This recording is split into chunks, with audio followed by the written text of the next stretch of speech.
Ça veut dire que ça va être quand même extrêmement rock'n'roll, et l'Assemblée nationale et la formation du nouveau gouvernement la semaine prochaine, François Pupponi. Le nouveau gouvernement, soit ils arrivent à débaucher 2, 3 députés qui ne sont pas de la majorité, bon, on parle de David Habib, on voit des gens qui ont été élus, qui sont capables de venir. Bon, mais il n'y aura pas de très grosses prises. Bon, donc le gouvernement, ça risque de faire un peu flop. Et puis derrière, ça va être le premier texte sur le pouvoir d'achat. Où là, ça va être la porte ouverte à tout. Tout le monde dit, on va voter ce texte. On est pour le pouvoir d'achat des Français, mais il y aura une surenchère systématique sur telle ou telle mesure. Sur telle ou telle mesure. Et donc ça va être difficilement... avec le Bruno Le Maire qui dit ce matin, attention, les comptes sont déjà dans le rouge et on a dépassé la ligne acceptable. Ce qui veut dire, il dit lui, moi, vu de Bercy, on peut quasiment rien faire. Les 4% d'augmentation des minima sociaux, mais on peut pas faire plus. Bon. Et les autres qui disent, on va vous montrer qu'on peut faire plus. Bon. Donc là, le bras de fer est entamé. Dans cette loi sur le pouvoir d'achat, on a quelques informations en plus, Alexandre Turvaux, sur ce qu'elle va contenir, cette loi. Oui, il y a les 18 centimes sur les litres d'essence qui sont prolongés, donc 18 centimes de remise, le dégel du point d'indice des fonctionnaires. La hausse des APL de 3,5%. Exactement. Le plafonnement des loyers, l'augmentation de 3,5%. Exactement. Enfin, il y a tout un paquet de mesures en faveur du pouvoir d'achat qui avait été développé. J'ai plus tout en tête, mais... La retraite, en fait, c'est tous les minima sociaux, y compris les fameux APL. Retraite réindexée sur l'inflation. Y compris les fameux APL qui avaient été enlevés de 5 euros. Donc symboliquement, on y revient. Mais les oppositions disent, la droite dit, nous, on veut les comptes. Donc soit on est capable de le financer et ça va, sinon on ne votera pas.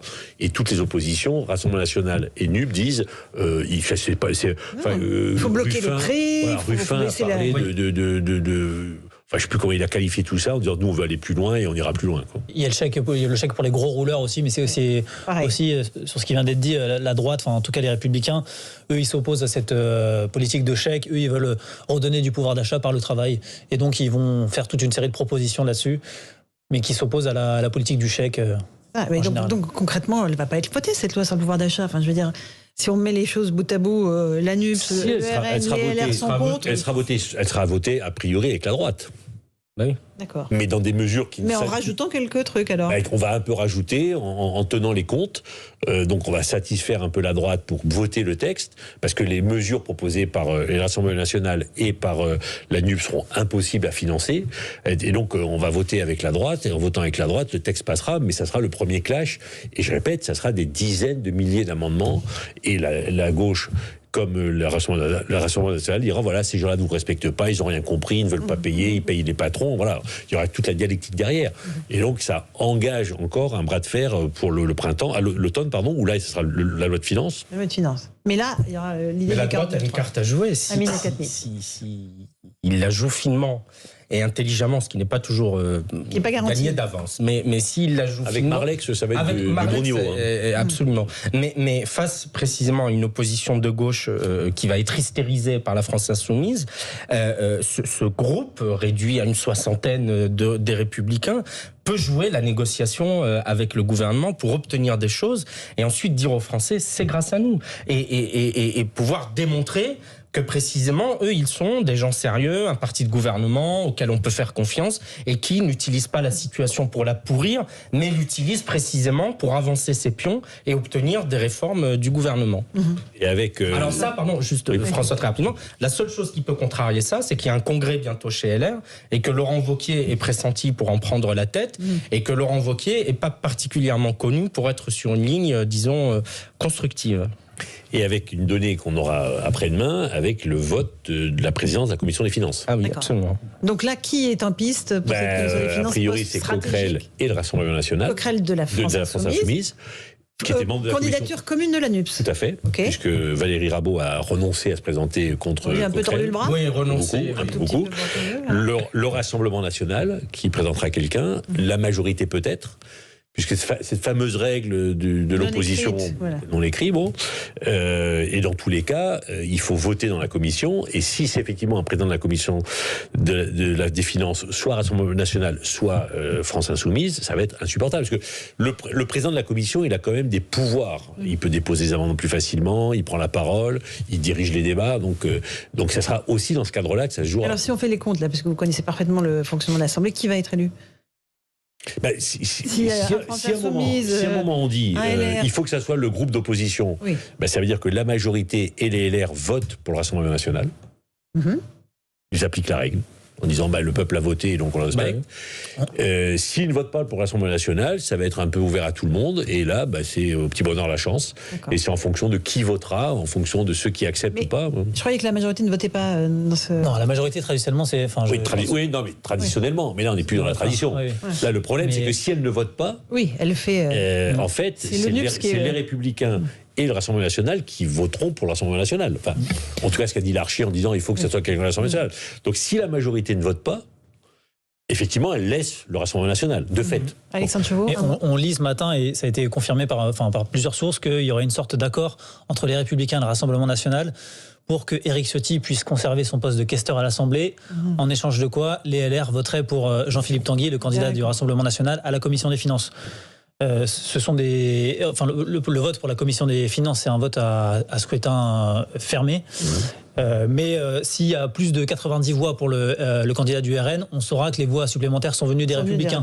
Auquel cas, ça poserait une vraie question, parce que il y a quelques mois encore, Xavier Bertrand, par exemple, qui a plusieurs députés qui connaît très bien à l'Assemblée, disait je préfère voter pour un communiste plutôt que pour un identitaire. Mais Éric Coquerel n'est pas communiste. Oui. C'est peut-être là la petite... Pardon, je vous interdis. Non, mais ça crée une ligne de fracture chez les Républicains si ça venait à... Une toute petite pause. On continue à évoquer cette présidence de la Commission des finances de l'Assemblée nationale dans un instant dans Punchline sur Europe 1. À tout de suite.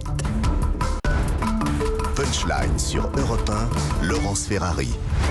Dans Punchline, on se retrouve avec François Pupponi, Alexandre Chevaux d'Europe 1, Amine El-Khatmi, essayiste. François Pupponi, on évoquait la présidence de la Commission des finances, poste stratégique, parce que celui qui la préside peut avoir accès aux dossiers fiscaux, on le rappelle, voilà, c'est important.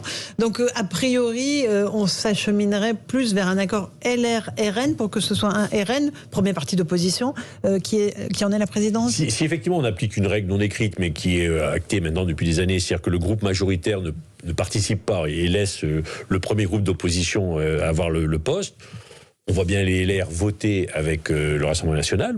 D'ailleurs, le président Larcher l'a dit en disant c'est normal que ça soit le Rassemblement national, avec une abstention du groupe majoritaire. Bon, ce qui va faire crier les oppositions de gauche en disant voilà, vous êtes complices et vous avez accepté. Mais c'est l'application d'une règle non écrite que tout le monde a respectée jusqu'à présent. Et on ne peut pas dire à la fois on applique cette règle, sauf quand les gens ne nous plaisent pas. Oui, que quelqu'un de l'opposition soit à la Commission des finances, ça fait partie de toutes les grandes démocraties. La France y est venue tardivement, mais toutes les grandes démocraties, c'est le cas. Sous Nicolas Sarkozy. Voilà, donc c'est la règle, il faut l'accepter comme telle. Mais concrètement, ça veut dire que soit la majorité ne participe pas, soit elle vote, ce que je ne crois pas d'aller voter carrément pour le Rassemblement national, mais on laisse faire. Et en laissant faire, c'est les Républicains qui, en fait, ont la clé de l'élection entre les mains. Alexandre Chevaux. Si c'était Jean-Philippe Tanguy, donc le candidat du Rassemblement national, ancien membre de Debout la France chez Nicolas Dupont-Aignan, ce serait vraiment une très grande victoire pour Marine Le Pen. Elle a deux objectifs, c'est d'obtenir un poste de vice-président à l'Assemblée, il y en a 6, et un poste qu'elle aura, et la présidence de la Commission des finances. Puisqu'on l'a dit, c'est traditionnellement, ça revient traditionnellement à un parti d'opposition, ça installerait définitivement le RN comme le premier parti d'opposition. Elle reprendrait un petit peu la main à Jean-Luc Mélenchon qui avait repris ce flambeau-là après l'élection présidentielle. Et Marine Le Pen, elle fait tout pour... elle agit, je parle sous le contrôle de François Pupponi, elle agit en sous-main, elle appelle beaucoup de députés LR, elle est assez appréciée en tant que femme à l'Assemblée, et elle appelle beaucoup de députés LR pour faire campagne pour Jean-Philippe Tanguy. D'accord, elle est active, proactive, elle appelle les députés LR. Et sur la vice-présidence, c'est pas neutre, parce que c'est pas que du symbole. C'est-à-dire que les vice-présidents, c'est eux qui en fait dirigent les séances. Parce que le président de l'Assemblée nationale, lui, n'est présent que le mardi pour les questions d'actualité et éventuellement sur quelques textes un peu importants de temps en temps. Mais le reste du temps, ce sont les vice-présidents qui font fonctionner l'hémicycle. Et sincèrement, avoir des vice-présidents Rassemblement national ou la NUP sur certains textes, ça change la donne ? Complètement. Le vice-président, il fait ce qu'il veut. Sur les votes, pas sur les votes. Enfin, moi, j'ai assisté à des moments... Le moment du vote... En fait, le vice-président, quand les votes à main levée, c'est lui qui compte. Et je peux vous dire que de temps en temps, il a des problèmes de... Il a des problèmes à la louche. Plus qu'à la louche. Bon. Et donc, il fait ce qu'il veut. Et quand le président a dit... Qu'il n'y ait pas la VAR, en fait. Quand il dit amendement adopté ou rejeté, on ne peut pas le contester. D'accord. C'est incontestable. Le président décide, et une fois qu'il a décidé, on accepte. Et donc, il y aura des situations qui seront homériques, parce que soit on laisse parler le temps. Enfin, le vice-président, le président, qui préside la séance, peut dire je laisse dérouler le débat. Et donc, ça prend des heures et des heures où on laisse parler les gens pendant 10 minutes, un quart d'heure. Alors, la tradition, quand même, c'est que le vice-président, quel que soit son camp, essaie quand même... Non, mais je me souviens de séances, par exemple, présidées par Annie Genevard, où elle essayait quand même, qui venait de LR, où elle recadrait parfois, y compris des députés de son groupe d'origine. Il y a d'autres exemples. En général... Bien sûr. Non, mais généralement, la règle, c'est quand même que le vice-président... Voilà. Non, mais ça, c'est la règle. Mais après, dans la pratique... Moi, j'adore Annie Genevard, c'est une femme de grande qualité. Oui. Mais sa technique, c'était aussi de laisser parler les gens de son camp. Alors, de temps en temps, elle les recadrait pour faire dire aux autres, voilà, je m'en occupe un peu. Mais sur des débats, il y a beaucoup d'amendements, ça prend des heures et des heures. Ou alors, sinon, la règle, c'est un pour, un contre. Mais ça, c'est quand on a une opposition et une majorité relativement claire. Mais quand il y a autant de groupes, quand on dit un pour, un contre, si les contre, c'est les Républicains, le Rassemblement national et la NUP. Il faut bien donner la parole aux trois. Donc là, ça sera trois contre, sauf que la règle, c'est un pour, un contre. Et donc tout le monde va crier pourquoi c'est lui qui est contre. Voilà. Et donc en fait, le règlement n'est pas adapté pour une situation comme celle-là.